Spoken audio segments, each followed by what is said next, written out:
अंबरनाथमध्ये भाजपनं काँग्रेसला मोठा धक्का देत काँग्रेसच्या 11 नगरसेवकांना आपल्या गळाला लावलंय। भाजप प्रदेशाध्यक्ष रवींद्र चव्हाण यांच्या उपस्थितीत काँग्रेसच्या सर्व नगरसेवकांनी भाजपत प्रवेश केला। त्यामुळे अंबरनाथमध्ये एकनाथ शिंदेंचे सर्वाधिक नगरसेवक असूनही ते सत्तेबाहेर राहिले। आता याच विषयावरती उपमुख्यमंत्री अजित पवार यांनी पहिल्यांदाच भाष्य केले। एनडीटीव्ही मराठीला दिलेल्या खास मुलाखतीमध्ये अजित पवारांनी आपली रोखठोक भूमिका मांडली आहे।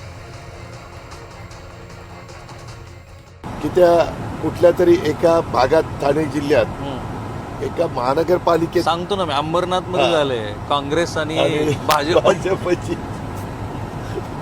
ऐकल्यावर चाटच पडलो। शिंदे साहेब म्हणाले हे आयडिओलॉजिकल काय जुळतच नाहीये।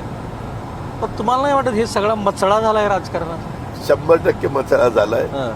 काय सगळं सगळ्यांनी सोडून दिल्यासारखं त्या ठिकाणी झालं। तरी तुम्ही तुमचा तो शाहू फुले आंबेडकरांचा विचार अधून सांगत राहता। आम्ही आमच्या विचाराशी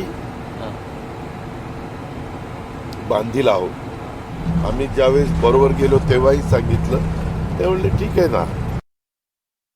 आणि या संदर्भात आपण बोलणार आहोत। राहुल कुलकर्णी सध्या आपल्या सोबत आहेत। राहुल, एकीकडे तुम्ही प्रश्न केलात मचळा झाला राजकारणाचा, यावर एक मोठं हास्य केलेलं आहे अजित पवारांनी आणि भाष्य केलेलं आहे शाहू फुले आंबेडकर यावरती सुद्धा। नाही, त्याच्या आधी खरं म्हणजे तो मुद्दा मी नव्हता विचारला, त्यांनी स्वतःहून काढला की तिकडे बघा मुंबईत काय चाललंय म्हणून। बघा राजकारणी जेव्हा अशी कृती करतो ना, ती ठरवून केलेली कृती असते आणि त्यांना त्याही असं दाखवलं त्यांना आठवत नाही। मी म्हणलं नाही, त्या अंबरनाथ मधलं तुम्ही सांगताय का की भाजप आणि काँग्रेस एकत्रित आली, त्याच्याबद्दल ते म्हणाले बरोबर आहे, बघा काय चाललंय। मग मी एकनाथ शिंदेचा संदर्भ दिला की एकनाथ शिंदे म्हणाले की हे आयडिओलॉजीच्या बाहेरच आहे। याचा अर्थ काय प्रज्ञा, की सत्ताधारी घटक पक्षातला भारतीय जनता पार्टी जे वागतोय त्याच्याबद्दल दोन्ही घटक पक्षांचे काहीतरी आक्षेप आहेत आणि जे काही चाललंय ते काही बरोबर नाही। आणि मग मी स्वतःहून म्हटलं की हा जो मथळा झालाय माझा, तर तो व्यापकच प्रश्न होता की कोणी कुठून कुठेही कसं उठतंय आणि कुठल्याही पक्षात जात आहे।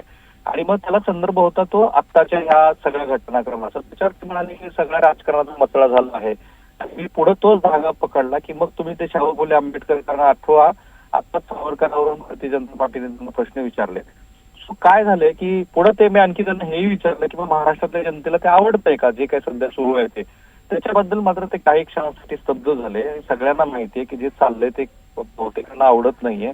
मूळ मुद्दा काय आहे की भाजपनं काँग्रेस बरोबर जो काही घरोबा केला आहे त्याच्याबद्दल अजित पवारांनी सुद्धा आश्चर्य व्यक्त करणं हा एका अर्थाने भाजपसाठी सुद्धा एक संकेताचा भाग मला वाटतो की जे काही चाललंय ते बरोबर नाहीये असं जे एकनाथ शिंदे म्हणालेत मुलाखतीत एका, तसंच अजित पवारांनी सुद्धा सूचित केलेलं आहे।